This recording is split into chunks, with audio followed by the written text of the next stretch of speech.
With me here is Mark and Jen, and both of you work in our art department, our art team. Yes. And can you give me a specific title if you got one? Staff artist, which sounds like it's lower, but actually it's the higher. Yes. And actually, let me bring That didn't. Yeah, there we the go. mic when it's ready. Yeah, there you go. I seldom have an issue with being too low in I know, my voice. right? I'm the same way. So. Yeah, and I've been on LOTRO since the beginning, even before the before. So. Nice. And let's pass the mic then to you, Jen. Yep, What do you do here? I'm an associate 3D artist. Associate 3D artist. Yes. And I don't know if I want to reveal the big reveal right now, but I guess it's time. You did kites. You did kites. Yes. I do a lot of the festival stuff now. The cosmetics, the horses, the kites. That's one half of my, I guess, role here. The other half is environmental art. It's kind of a weird mix of both. Yeah, So, it's great yeah. to finally have someone who is dedicated and loves and is all excited about doing all the festival stuff and the kites and all that. I'm doing structures. So if you've walked through any building, ruined particularly, I've made it ever since like Lothlorien and.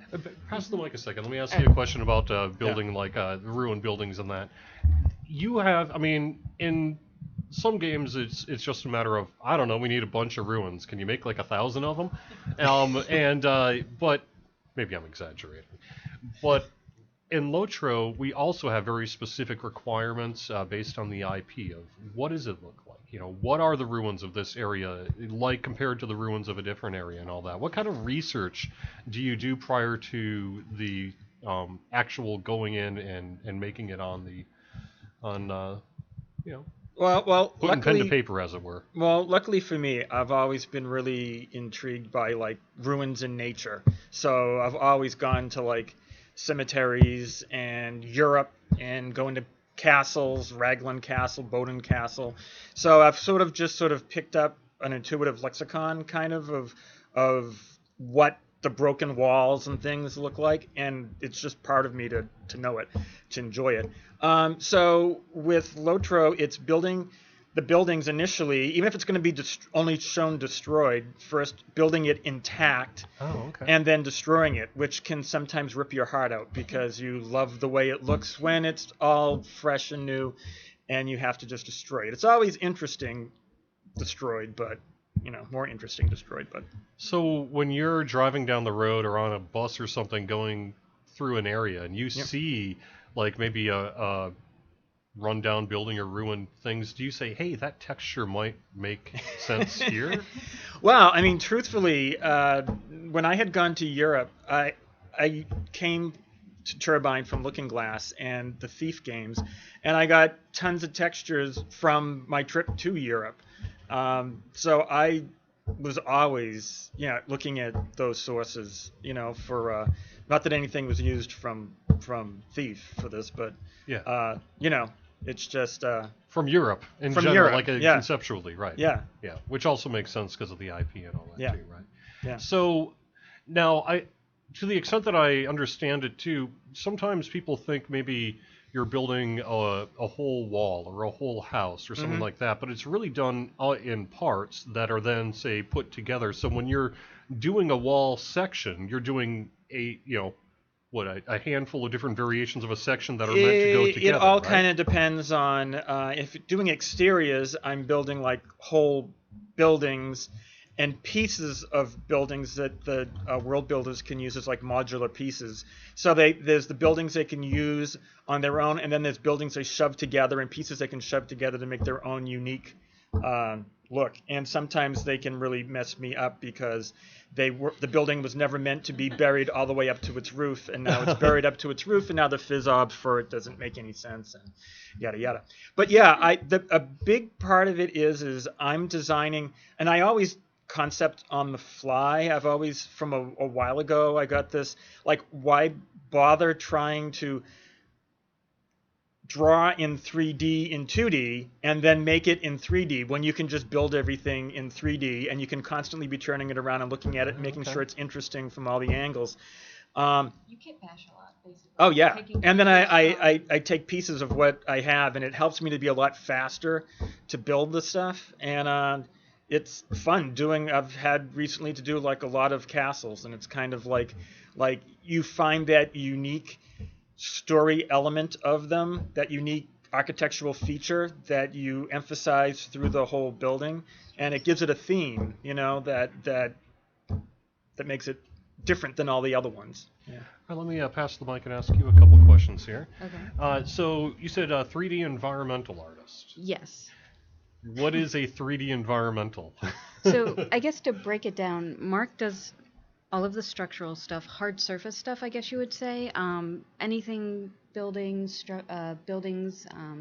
not necessarily vehicles, but I guess what are the Well, the siege engines. yeah, the siege engines would Such a consider. Lovely but quiet Oh, voice. sorry. Because of the, Yes. Okay, mic, can yeah. you? Yeah, this Yeah. is we have this problem all the time when I'm asking this him. is often the problem. She'll yell at me from across the And like it's- a cubicle away, and then talk like this. And I have Yeah. to get up. So I do more like organic biome. We call the actual living elements of an environment the biome. So like trees, rocks, terrain textures, grass, flowers, anything that would be living essentially is what I do. That portion of environmental art, and it can vary per company who does what and how much you do. Like some environmental artists, they do hard structure stuff and the biome stuff. We've divided it. I mean, there's been Yeah, times it's when just- I've done the yeah. other section of Yeah. it, and I've even done creatures, characters. Yeah. And that used to be fun, except I'm one of the few people who actually really Yeah. enjoys doing architecture. So I now am just the architecture guy rather than architecture and Sure. characters. Sure. But this world is so. Oh yeah, we have to keep doing this. Yeah. This world is so encompassing and it's so large that to fill it, it's sometimes to have one person do all of that is a monumental task. Right. Especially like we just filled out North Athelion, and that was okay. a huge biome. Like I came in midway through that. Yeah. And a lot of the trees and stuff I had to go back in and do and all of that. But yeah, the next area. Yeah. So, Yeah. So, how do you sort of decide what needs to be there? Do you get, how much of a process is it of saying, this is what I'd like to work on, this is what I feel should be there, or is it largely you get marching orders and make it the best of your ability? A little bit of both. So we have designers who will do the research to what it should look like based on the books. They'll pull a Who bunch. almost know it just. Yeah, they Yeah. know it. Chris Pearson. Yeah, He just knows. Yeah, Chris Pearson is our guy that we go to with that, and he'll get us a list of assets that would be appropriate for the area, and then he'll sometimes pull things that he thinks would be appropriate, photographs, just anything that could inspire. And then we break that down into actual specific tasks. Like we need X amount of large, medium, small trees. They have to have these elements. Like the Kulamadra tree had a very specific, or it's it has another name. The golden tree in North Athelion had a very specific description that I had to follow. And then you had the King Crimson trees that had a very specific description that I had to kind of follow. And we're Yeah. we painstakingly try and make it as accurate as possible. Like Orthanc, it had to be 100 stairs, so I counted 100 stairs to make sure. Grand, the things, the carvings on the structure actually say something that are the spells, for Yeah. to give it the extra power. So it's a combination of getting what they need and then doing our own research and making sure you get buy off as you go along. I mean, I've done lots of stuff like Rohan. I was looking at different. We were very Viking inspired in that, and looking at Island at the Top of the World, which is a Disney film, Vaya, which is a Russian myth kind of thing about a monk that's like traveling through the wasteland, and he has to like watch over a dead body in a church. And it's like I was like looking at the structures and going like, oh, stave church, and like, oh, that's a different kind of fence to do, and always trying to bring new elements to it. I know like Rohan, a big thing that I had is originally with having done Lothlorien and Moria before in Orthanc, I had been kind of a little more bored by the idea of Rohan until I got the idea of like there'll be horses, and I thought of the horses as being like chess pieces and being kind of staid, and then I realized Rohan, they love horses. All the carved horses would be in motion. There'd be like this love of the horse form, and that excited me to like, everywhere you have horses, there's these living kind of statues that comes from it. When I was in high school, Yeah. I worked at a bakery, Yeah. and I had the opportunity to make donuts every day. Yeah. And after working for 2.5 years at a bakery, I never wanted to see or eat a donut again. Is it the same way with some of the work you do? I mean, you mentioned I could hear that you clearly love some of the 3D environmental landscapes and trees and that, but how do you prevent it from being just like, oh my God, I have to do another tree? You do have moments of that. Yeah. I'm a little unique in that I kind of bounce between doing the biome stuff and the cosmetic stuff. So Yep. it's like one week I could be working on something for the horses. The next week I could be doing like a frill pack for one of our designers. So I kind of have this nice undulation into my workflow of what I'm working on. It doesn't get boring, and it is interesting. It's a visual problem. Yeah. When you make one tree on its own, it's not particularly interesting, but it's how that tree is going to interact with multiple versions of it, and then all of the grass, and then all of the buildings, and that's when it gets exciting. It's kind of different than when you make character art, where you build the character kind of it's enclosed as Sure. a piece, whereas all of these elements have to work together. So if I'm making grass and trees and flowers and rocks and the terrain textures, they all have to kind of visually fit together. Someone's saying, basically they want to maybe do this. What software should they learn? 3D, Maya, Max, Rhino, Houdini? Does any of that make sense to you? Yes. Yeah.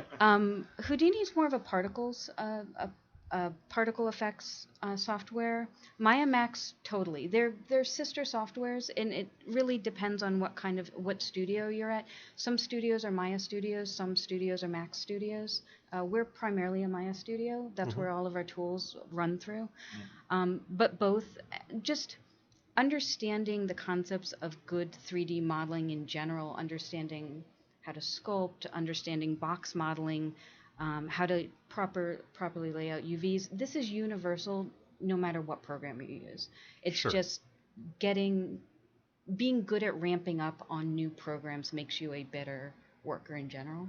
Sure. Does that answer? Yeah. But Maya and Max are like standard 3D programs But now. I always think like an important element that I think might be kind of getting forgotten now in schooling is the fine art part. Yeah. I mean, I went and it was fine arts, and that teaches you composition and color and how to get mood and I think a lot of kids today, like they go to college and instead of like learning form and all that stuff, they're going right into the computer stuff, which is really, you can just pick up a computer program. When I started working at Looking Glass, I learned 3D Studio from the tutorial book in a week, and then the first thing I built was the station in System Shock, like the space station. Nice. You know, like it's not.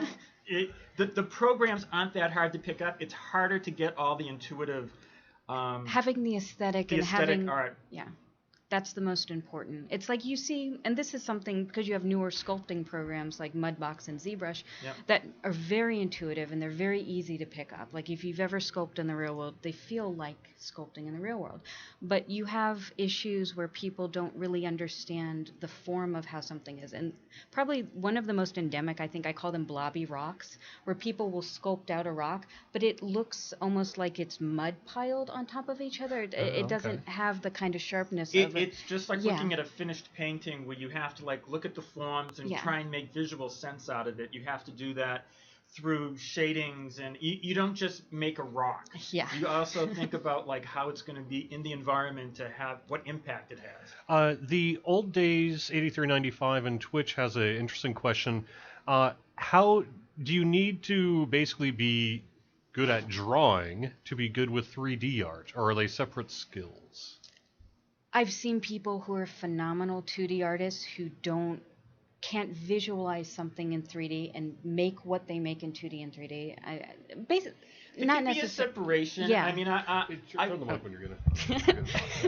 I was always. I mean, I went Yeah. to college a while ago, and I was doing paintings, like paperback book covers. I never got to be making them professionally, but so I was doing the art of like building the flat picture, and then I was kind of bored of that, and then I went to the first company and I said like, wow, I get to work in 3D, and it was so much fun because it like makes the picture so much easier. When you're painting a flat surface, you've got to think about the angle, the lighting, the colors, the design of the cloth, all at once. When you're building it, you can concentrate on building the form, and then you can concentrate on designing the background, and then you can think about the lighting, and then you can think about where the camera angle is, and you can go like, oh, it looks so much better just a little to the left, where if you were drawing it and Yeah. doing it in Yeah, 2D, right. it's like, Yeah, oh yeah. my God, that's a that's a kinda big lost Yeah, job. it's a into it. catastrophe, You know? right? Yeah. Yeah. Yeah. All right, let me pass the mic back to you. Okay. I have enough people basically demanding in chat that we talk more about kites. Okay. You have a fan Yay. in our LOTRO community with Okay. with the kite work. So Yeah. Good. how did that come about? That actually came. So, I actually started out as an intern last summer, and I believe the kites were first conceived. So the first. It was a Hobbit festival. Yeah, that first conceived before I came, and then I kind of picked up that. Yeah. It's one of those things that I thought, and the art director Todd, like, kites, this is awesome. It's like such a cool thing, and some people were less sure that they would be popular, and you're like, what? No, it's a and then yeah. you came in, and then Jen just totally. I mean, again, Jen has been great, like working with all the comparisons and the stuff. She just This is the whole is thing. so excited about it. Part of her problem is that she has too many ideas, Yeah. and we have to like narrow her down to like, this is the one theme. You Yeah. make that one, and then you can use that other one later. You know, so. So then you basically concepted it and gave some examples, and then there was like, that's awesome. How many of these can we have? Kind of a Yeah, thing? we have kind of two mesh templates that give you a wide variety of what you can do with them, but it's more like you said, coming up with themes. What do you want to see flying overhead? When our players are doing player focus festivals, what do they want to represent, in the sky, that sort of thing. So that's kind of what And mostly, yeah. too, we're doing it like we get excited about the concept of the idea that we're doing. Yeah. It's not so much like we're being told. Yeah. We're like, We've got Todd a has been creative great. freedom. Yeah, Todd, Yeah. Todd, our art director, he trusts us enough. I mean, we check everything to make sure it's okay with Chris Pearson for the mythology and that it meets everybody's needs, but it's been great about the freedom of, like, you do something, and way back when with Rohan with the horse fountain, I was like, I started putting all these horses in the fountain, and I said, this is kind of crazy, but I like it. I But called it it works. Horse Explosion. Nice. And I was just like, this is kind of over the top, and I'm like grabbing Todd over, and he's like, hey, it's like, So- a lot of times things happen like that. I think we've got some other people coming here, so I don't want to take too much of your time, but Yep. I want to make sure that we talk a little bit about the current anniversary scavenger hunt that's going on now, because I'm assuming with all the the Yes. event work that you have This been is the person. busy. I've actually I was Yeah. playing the anniversary this Yeah. weekend. I was Yeah. talking to Mark about that. I'm still Yep. grinding out for I just got my horse comparison, and I'm Oh, still okay. grinding for it. I have all the gear now, and I have the cloak. I haven't gotten the kites yet, though. I have to get the kites too. So I am playing this content, and I consume this content that I make for players just as much as they consume it. I love this kind of stuff, which is Yeah. why I do it. So So, did you kind of have some? What was? I guess it was sort of the concept, some of the themes you were going for in your cosmetic stuff for the scavenger hunt. I was looking at basically, like, dragons are a classic fantasy thing. We're a low fantasy game, but we still have dragons involved. And The Hobbit was one of the first fantasy books I ever read. Yeah, right. And the description of Smaug is that he's this goldish red dragon, and so that's kind of where that came from. So that's All right. All right. Well, I am going to. I'm scared. Yeah. Oh no! What is we I got? don't know. We have a secret guest. Any chance of a book being printed of the game artwork? Sorry, probably not. Yeah, that's a Todd yeah. thing. Yeah, Yeah, that's that like would a be whole job in itself. Yeah. Yeah, that would be a huge amount of work. Did either of you work on the dragon fireworks? This is from chat. The dragon. Oh, that's Kamal. Yeah, that's Kamal. Yeah, Okay, that was a okay, Kamal. cool. He did particles, that sort of fireworks. That's usually Yeah, Kamal. yeah. Yep. Kamal does those miracles. Yeah. And then Evan will be doing some of those in between Yes. too, here and there. Yeah. You'll be meeting them. A lot of great support for the kites and the dragon kites and things like that as well. That's so, awesome. all right, I think I'm going to let you two get back to work. I really Okay. appreciate you joining me. Thank you so much for being here. I really appreciate it.